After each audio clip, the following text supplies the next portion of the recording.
I came home one evening and thought I'd taken a wrong turn onto somebody else's property. That's the only way I can explain the feeling. For a few seconds, I honestly believed I was lost. The ridgeline behind my farmhouse looked completely different, stripped bare like somebody had peeled the skin off the land itself.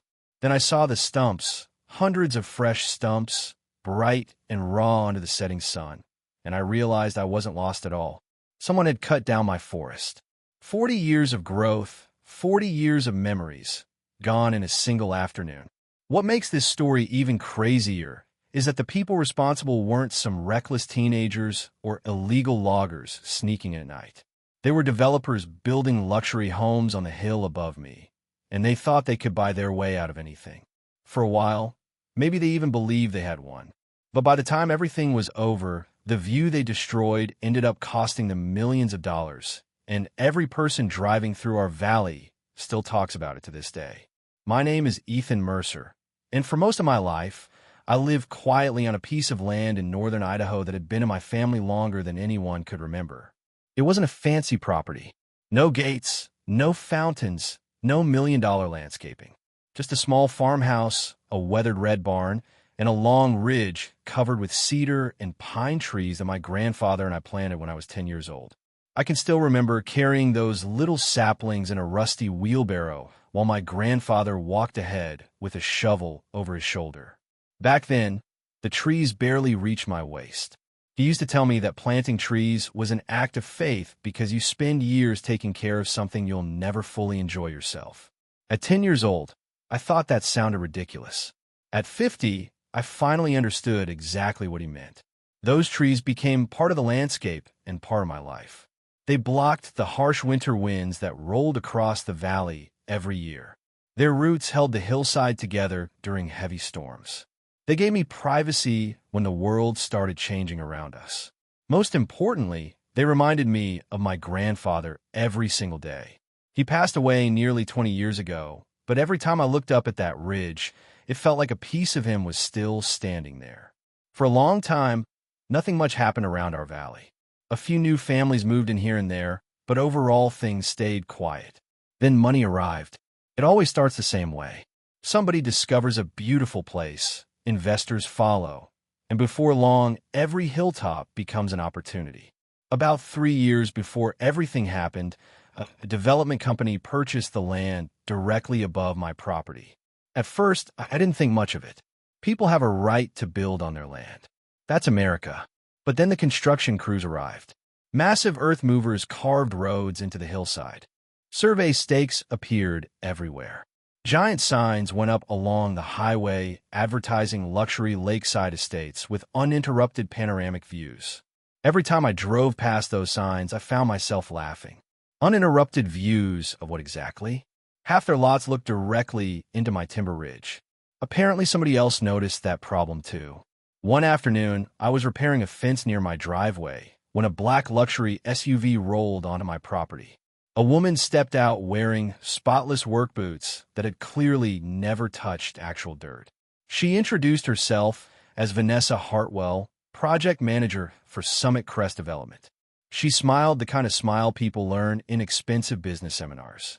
Friendly enough to seem sincere, calculated enough to make you suspicious. We stood near the fence, talking for a few minutes before she finally got to the real reason she was there. She unfolded a set of blueprints and pointed toward my ridge. "Beautiful trees," she said. "They really are." I nodded. "They are." She hesitated. "The thing is, some of our buyers have expressed concerns about obstructed lake views." I remember staring at her for a second because I honestly thought she was joking. She wasn't. She explained that several premium homes would have significantly better visibility if portions of my timberline were reduced. Reduced. That was the word she used, like she was discussing a spreadsheet instead of a living forest. Then came the offer. They would pay generously for selective trimming. Professional crews. Minimal impact. Everybody wins. I didn't even need time to think about it. "No." Her smile twitched slightly. "Mr. Mercer, perhaps you should consider the value." "I already know the value," I said. "That's why the answer is no." I explained that many of those trees were registered under county conservation protections and sat entirely on private land. The conversation ended politely enough, but as she drove away, I had a strange feeling I couldn't quite shake. Maybe it was the look on her face when she realized money wasn't going to solve the problem. Maybe it was something else. Either way, I remember watching that SUV disappear down the road and thinking, well, that's probably not the last time I'll hear from her. Unfortunately, I was right. For the next few weeks, life went back to normal, or at least it looked that way on the surface. The construction crews kept working up on the hill, dump trucks rumbled through the valley every morning, and I went about my usual routine fixing fences, feeding livestock, and trying not to pay attention to the giant luxury homes slowly appearing above the tree line. Every now and then, I'd see one of their marketing brochures at the local diner or gas station. The photos always made me laugh because they were carefully angled to avoid showing my ridge. It was like the developers were trying to pretend my property didn't exist. Looking back now, maybe that should have been a warning. Maybe I should have paid more attention. Maybe I should have realized that people who stand to make millions of dollars don't always take no for an answer. The day everything changed started like any other. I drove into town to pick up supplies for a fencing project and spent most of the afternoon running errands. Nothing unusual happened. I grabbed lunch at a little roadside barbecue place I'd been visiting for years, chatted with a couple of neighbors, and headed home around 4 in the afternoon. About 10 minutes from my property, I noticed something strange. The ridgeline looked different.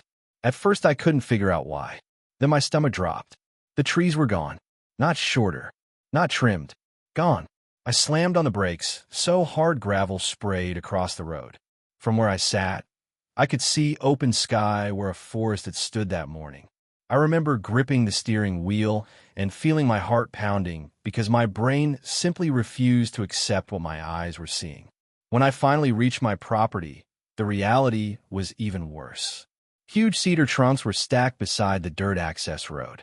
Fresh sawdust covered the hillside like snow. Branches were scattered everywhere. The smell hit me first. If you've ever cut fresh cedar, you know that smell. Normally it's pleasant. That day it made me sick. Every stump looked like a wound. Some of those trees had been growing for nearly 40 years. Some were planted by my grandfather's own hands. I stood there in complete silence for several minutes because anger hadn't even arrived yet. First came disbelief, then grief, then rage. The next morning, I drove straight to the construction site. Workers were already moving equipment when I pulled in. I demanded to speak with whoever was in charge. Eventually, a foreman walked over.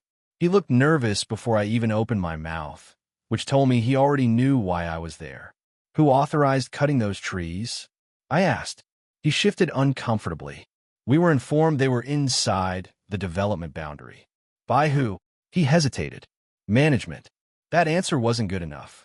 I spent the next hour arguing with supervisors, project coordinators, and anyone else willing to talk.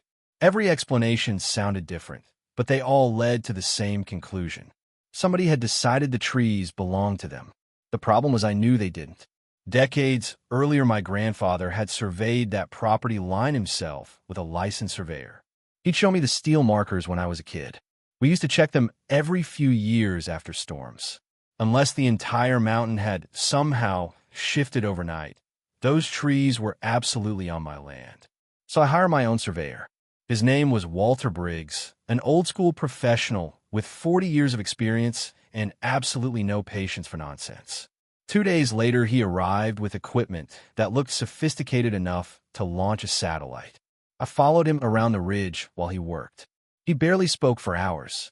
Then finally he pulled off his cap, wiped sweat from his forehead, and stared at the results. Well, he said, this is about as clear as it gets. Bright orange flags appeared across the hillside. The property line wasn't even close. The nearest stump sat almost 12 feet inside my land. Some were farther. There was no gray area. No confusión. No surveying mistake. The developers had crossed onto private property and clear-cut protected timber that never belonged to them. I wish I could tell you I felt vindicated. Mostly I felt furious, because proving they were wrong didn't bring back a single tree. I filed complaints with the county that same afternoon. Property violation reports. Environmental complaints. Conservation complaints. Anything I could submit, I submitted. The evidence was overwhelming. Survey maps, photographs, historical records, statements from neighbors. It all went into a growing stack of paperwork. Around that time, Vanessa finally called me. Her voice sounded calm and professional, but I could hear tension underneath it. "Mr. Mercer, we're aware of a boundary dispute." I almost laughed. Boundary dispute? "Vanessa, your company cut down half a forest." She tried explaining that they were reviewing internal records. She talked about misunderstandings and documentation errors. The more she spoke, the angrier I became, because every sentence sounded like a carefully prepared legal defense instead of an apology. Then something happened that nobody expected. About a week after the logging, a major storm rolled through the valley. Heavy rain fell for nearly 2 straight days. Under normal circumstances, the ridge handled storms without any issues. The root systems from those cedar and pine trees had stabilized that slope for decades. But now the trees were gone. Their roots were dying. The soil had been exposed. Water started moving through the hillside differently. By the second day, mud was sliding downhill. Small sections at first, then larger ones. Streams of loose soil began flowing directly toward the luxury construction site below. Neighbors started calling the county. Workers reported unstable ground conditions. Retaining trenches filled with debris. One unfinished driveway partially collapsed. The situation escalated fast, faster than anyone anticipated. Within hours, county inspectors arrived. Engineers followed. Environmental specialists came next. They walked the hillside, reviewed reports, studied satellite images, and examined the damage. Their conclusions were brutal. The illegal logging had directly contributed to erosion risks. The slope was now unstable. Continued construction could create serious safety hazards. The county issued an emergency stop work order across the entire development. Just like that, everything froze. Equipment stopped moving. Crews packed up. Construction schedules collapsed overnight. Half-finished luxury homes sat abandoned on the hill like giant empty shells. Investors who had expected quick profits suddenly faced delays with no clear end date. The financial bleeding started immediately, and for the first time since all this began, I saw genuine panic inside Summit Crest Development. A few days later, I was sitting on my porch drinking coffee when another black SUV rolled into my driveway. Vanessa stepped out again. Only this time she looked different. The confidence was gone. The polished smile was gone. Even her posture seemed smaller somehow. She walked toward me carrying a folder. "Can we talk?" she asked. I nodded. We sat across from each other on the porch while evening sunlight stretched across the valley. For a moment, neither of us spoke. Then she finally sighed. "We're prepared to offer compensation." There it was. The solution she'd probably trusted from the beginning. Money. She opened the folder and showed me numbers. Large numbers. More money than those trees would ever have been worth on paper. More money than many people would refuse. But while she talked, I found myself looking past her toward the bare ridge. I wasn't seeing dollar signs. I was seeing my grandfather.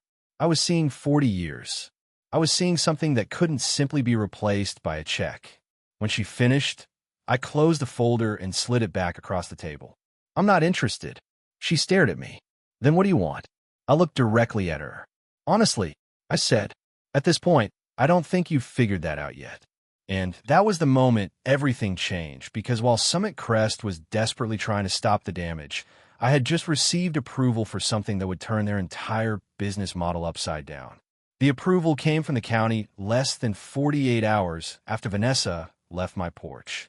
Under normal circumstances, getting permits approved can take forever. Anyone who owns rural property knows that. But this wasn't a normal situation. The county had already determined that the hillside had become unstable after the logging. Engineers recommended immediate erosion control measures. And because the affected slope sat entirely on my land, I had the legal right to implement those measures however the approved plans required. When I opened the permit packet, I sat there reading it 3 times just to make sure I wasn't misunderstanding what I was seeing. Then I started laughing. Not because it was funny exactly, but because the irony was almost too perfect. The developers had destroyed a natural barrier because it blocked their precious view. The solution approved by the county would create a new barrier that was bigger, stronger, and impossible to remove without government approval. A week later, the first trucks arrived. Then more trucks. Then even more. Flatbeds loaded with concrete blocks rolled onto my property every day. Neighbors started stopping along the road just to watch. Nobody understood what I was building. To be honest, I don't think even I fully appreciated how dramatic it would look until it started taking shape. The project stretched across the ridgeline where the forest once stood. Massive reinforced retaining structures rose section by section. Some portions approached 20 feet high. Everything was engineered, inspected, and completely legal. Every measurement matched county requirements. Every permit was properly documented. Every inspection passed. That's the part that still makes me smile. I didn't need loopholes. I didn't need tricks. I simply followed the rules. The same rules Summit Crest had ignored. As the walls grew taller, word spread through the valley. People started driving out to see them. One neighbor jokingly called it the Cinder Block Forest, and somehow the name stuck. Within a month, everybody was using it. The local hardware store owner even started asking me for weekly construction updates whenever I stopped in for supplies. Of course, the real entertainment came from watching the developers. Their sales team tried pretending nothing was wrong at first. Marketing photos were carefully cropped. Promotional materials avoided showing certain angles. But eventually reality became impossible to hide. The luxury homes had been designed around panoramic lake views. That was the entire selling point. Buyers were paying enormous premiums specifically for those views. Now, when they stepped onto their balconies, they found themselves staring at a gigantic gray structure stretching across the horizon. I remember one afternoon standing near the property line when a prospective buyer toured one of the finished homes. The realtor spent several minutes enthusiastically describing sunsets over the lake before the buyer walked outside and saw the retaining wall. The look on his face was priceless. He didn't say much. He simply turned around, walked back inside, and left. The house sat unsold for months. Then another contract fell apart. Then another. Some buyers demanded discounts. Others backed out completely. Investors started asking uncomfortable questions. Lenders became nervous. Delays continued. Costs kept rising. The development that once promised enormous profits was slowly turning into a financial nightmare. Throughout all of it, Vanessa called several times. At first, she remained professional, then frustrated, then desperate. During one conversation, she asked me if I understood how much damage I was causing. I nearly dropped the phone laughing. "Vanessa," I said, "your company cut down my forest." There was a long silence on the other end. "The walls are excessive," she finally replied. "The county approved them." Another silence. "You knew what this would do to the views. You knew what cutting the trees would do to my property." That conversation ended pretty quickly. The truth was neither of us needed to explain anything anymore. We both understood exactly what was happening. The difference was that every consequence they faced could be traced back to a decision they made. Meanwhile, the walls continued serving their official purpose. Engineers confirmed they reduced erosion risks. Inspectors signed off repeatedly. The county had no reason to order their removal because technically they were doing exactly what they were supposed to do. Months passed. Then finally Summit Crest reached its breaking point. The legal pressure, financial losses, environmental penalties, and collapsing sales became too much. Their attorneys contacted mine, and serious settlement negotiations began. This time there were no discussions about misunderstandings. No excuses. No creative interpretations of property lines. Just numbers, obligations, and accountability. The final agreement was enormous. They paid substantial environmental restoration costs. They paid fines. They funded replanting efforts using mature cedar trees rather than tiny saplings. They covered long-term monitoring requirements. They accepted responsibility in ways they had fought desperately to avoid from the beginning. Watching those new trees arrive was emotional in a way I didn't expect. Nothing could truly replace the originals. Some of those trees had shared almost my entire adult life. But seeing new growth begin felt like closing a wound that had been left open for too long. Friends often ask if I regretted building the walls. The honest answer is complicated. Part of me wishes none of it had ever happened. I wish the ridge still looked exactly the way it did before developers arrived.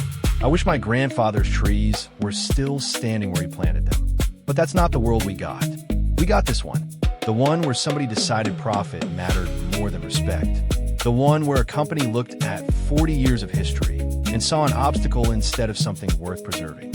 So no, I don't regret defending my property. I don't regret standing my ground. And I definitely don't regret reminding a few powerful people that ownership works both ways. The funny part is that most of the wall eventually became hidden anyway. As the new trees grew, sections disappeared behind fresh greenery. Nature slowly started reclaiming the ridge. But not all of it. I intentionally left part of the cinder block forest standing. Even today, years later, a section remains visible from several of those luxury homes. Some people think that's petty. Maybe they're right. Others think it's justice. Maybe they're right too. Personally, I see it as a monument. Not to revenge, but to consequences. Every time someone looks up at that wall, they're reminded that certain things can't simply be bought, removed, or ignored because they stand in the way of a better view. And that's where I want to leave this story, because I'm genuinely curious what you think. If you had been in my position, would you have taken the money and moved on? Or would you have done exactly what I did? Did the developers deserve what happened after they cut down those trees? Or did I go too far by keeping part of the wall standing? Let me know down in the comments, because stories like this never have just one right answer, and I'd love to hear where you stand.